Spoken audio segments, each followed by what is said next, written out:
Bonjour, Pondichéry. Voilà un nom qui fait rêver. Cette ville à part dans le vaste paysage indien a connu un destin romanesque. En 1673, la Compagnie des Indes achète ce petit village côtier. Très vite, Pondichéry devient le fleuron des comptoirs français en Inde et connaît une prospérité très convoitée. Les Anglais ne cesseront jamais de batailler pour l'occuper. En 1954, les comptoirs français sont restitués à l'Inde au moment de son indépendance. Et il y a 50 ans, en 1963, plusieurs milliers de Pondichéryens optent pour la nationalité française.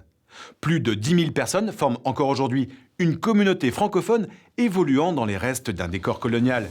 Ici, on joue à la pétanque, la boulangerie vend encore des croissants chauds, les rues sont indiquées en français et l'Alliance française est active depuis 1889.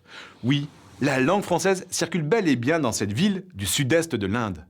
Mais une immigration importante des franco-pondichéryens vers la France fragilise cette présence historique. Alors comment perpétuer la francophonie à Pondichéry ? Éric Compan, le proviseur du plus grand et du plus ancien lycée français d'Asie, fait valoir la vocation d'ancrage de son établissement. Le lycée français est un vrai port d'attache pour ces familles franco-pondichéryennes qui voient la scolarisation possible dans Pondichéry jusqu'au baccalauréat, qui voient aussi pour les familles qui, elles, vont en France et décident de revenir, un moyen de raccrocher l'enseignement français, puisqu'ici on a de la première année de maternelle jusqu'à la terminale la possibilité de scolariser des élèves. Le lycée français reste un atout majeur dans la promotion du français et de l'enseignement à la française.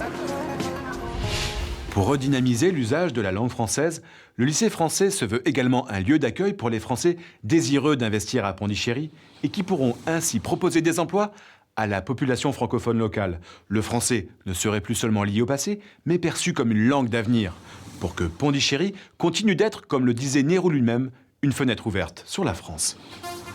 Allez, maintenant les événements majeurs à ne pas manquer, c'est l'agenda francophone.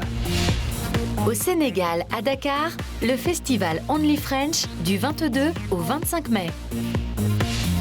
En France, à Is-sur-Tille, le festival de mots croisés francophones les 25 et 26 mai. En France, à la Charité-sur-Loire, le festival du mot du 29 mai au 2 juin. Rendez-vous maintenant sur Internet pour en savoir plus, réagir et partager vos coups de cœur francophones. Prochaine destination, l'Acadie.